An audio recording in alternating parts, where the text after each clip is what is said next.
Well, I guess this poses the question, how do you do a travel vlog when you're not allowed to travel? You become a truck driver.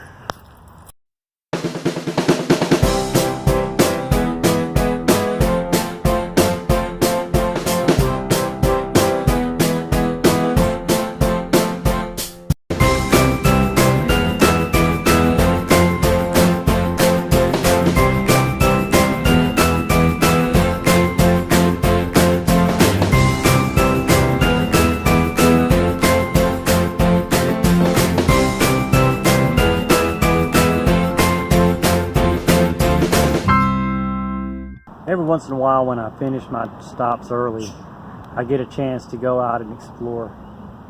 Today, I am in a place called the Waterfront in Munhall, Pennsylvania.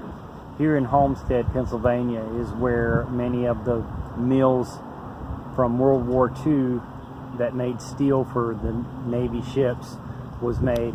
And this big, huge crane behind me is a remnant of that particular time period. The reason why this particular spot is so cool is because there's a water park on one end, and the amusement park known as Kennywood is not far from here, just a little ways down the road. And so both those places are easy access from here. And this is a great shopping area. There's lots of stores and things. Of course, most things are closed right now because of the COVID-19 stuff. It's a very popular place. Anyway, this is one of the advantages that I have of being a truck driver. Had I not been a truck driver, I probably would have never known about this place. This is a place I'll probably come back to with the camper someday. Stay at a campground not far from here and enjoy this area.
Check out this water park. Though everything's closed right now, I thought I'd at least look at it. I think I wouldn't even know about this place if I wasn't a truck driver. There's little perks that go with that. You discover a lot of new things. I bet a lot of people come here when the season opens. We're getting ready to build some more water slides.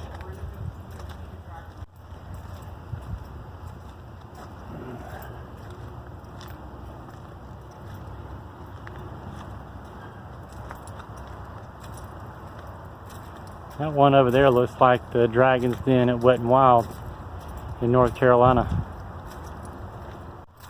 This all looks pretty cool. I wish I could see more, but it's a good excuse to come back sometime and check it out for real.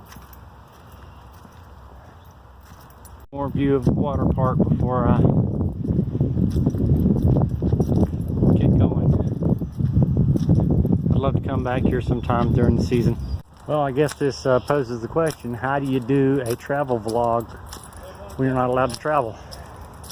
You become a truck driver. I'm about to get run over by bikes consistently. too beautiful of a day to stay in the truck. Had to get out and explore a little bit. About to get run over by bikes again. That's awesome. Yeah, work parties are fun. I like this. Lisa, you would really love it here though. It'd be nice. Steel mill days, all those smokestacks.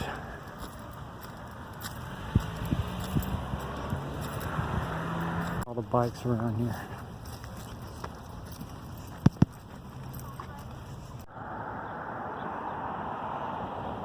Purgatory, a restaurant. Man, the smells that are coming out of that place right now, very tempting.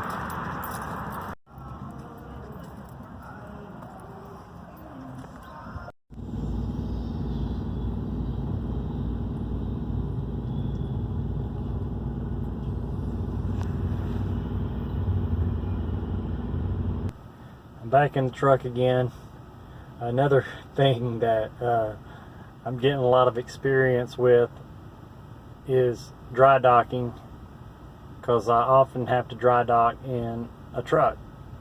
Right now I'm parked behind the Target and Giant Eagle, and hopefully I can stay here for the night.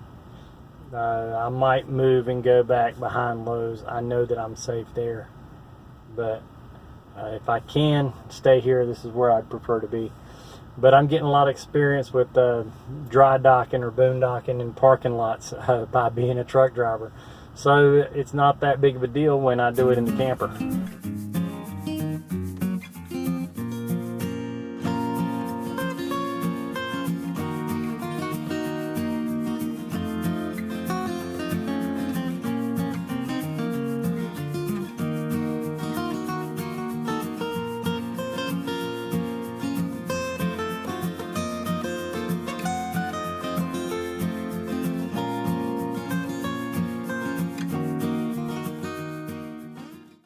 As you can see, my awning is torn here, and we definitely can't afford another awning right now, so we're going to try and repair this one. Thank you. It's bright out here. Finally's feeling like spring. Just in time for the cold front, right? Yeah, exactly.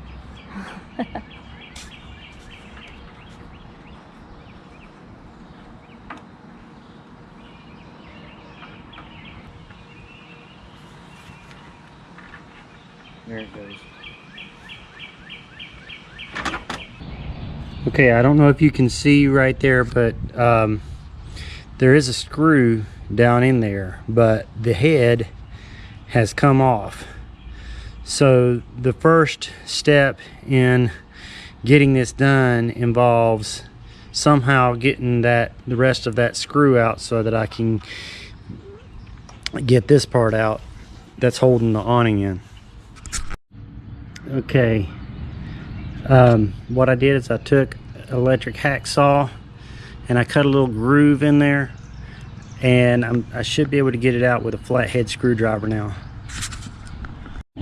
I'm filming you just because you said that now. I didn't want to be filmed, y'all. Now I'm going to film her just because she said that. No, actually I'm handing the camera over to her to take a look. Now, since the head came off, I had to cut a groove in there and get it out with a flathead screwdriver, but the groove did not cut very deep, so it's still very difficult. I finally got the screw out, so now it's pulling this out. This is just like what you put a screen in with. I've got this piece of wood propping it up to get a little bit of slack so that I can pull this together. And I've got plenty of clear nylon thread that I'm going to use to sew this back together. And then put the strip back in, and we should be good as new. Okay. Being that I am a kite builder, I've got this kite repair kit, and it's got some adhesive patches that I'm going to use right along the edge of the awning to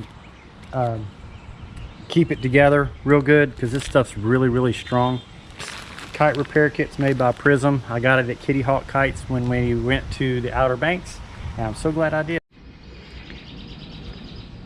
All right, it's all sewn together now, and I put a little bit of reinforcement right here.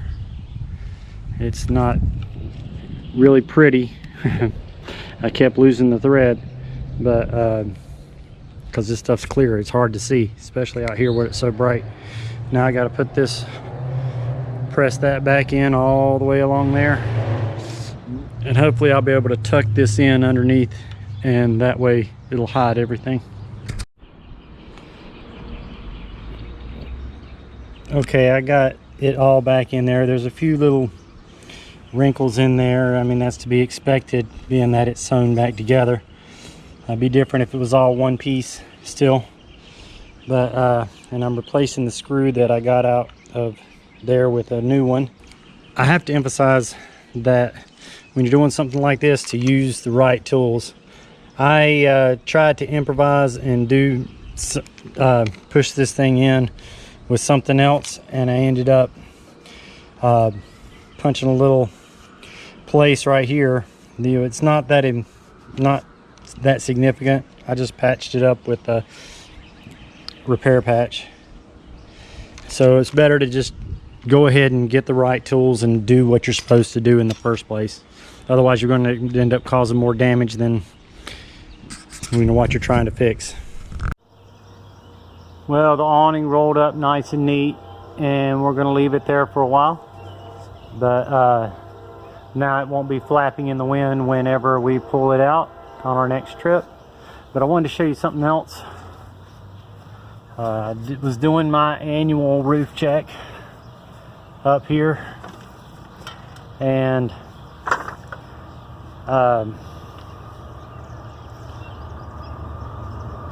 I had to reseal all of this up here. When the previous owners had this, they used a lot of that asphalt caulking up here, and it just gave way.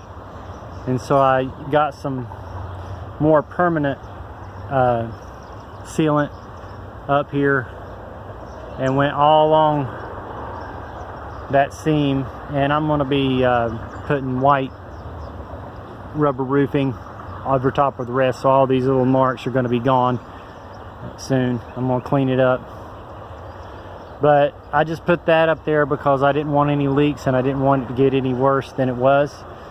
This camper had a leak when we first got it, and we've already dealt with that.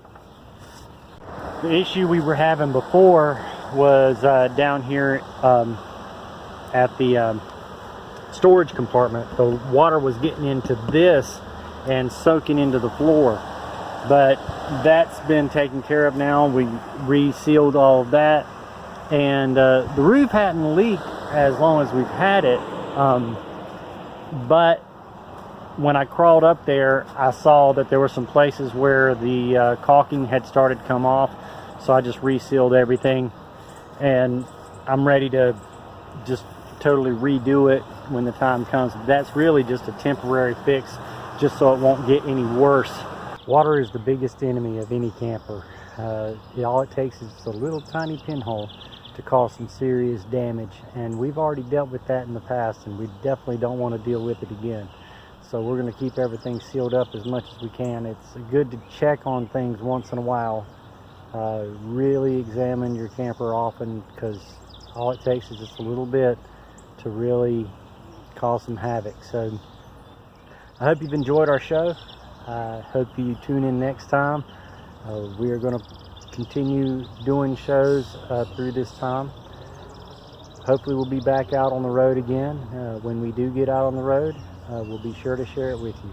So until next time, have some happy camping out there.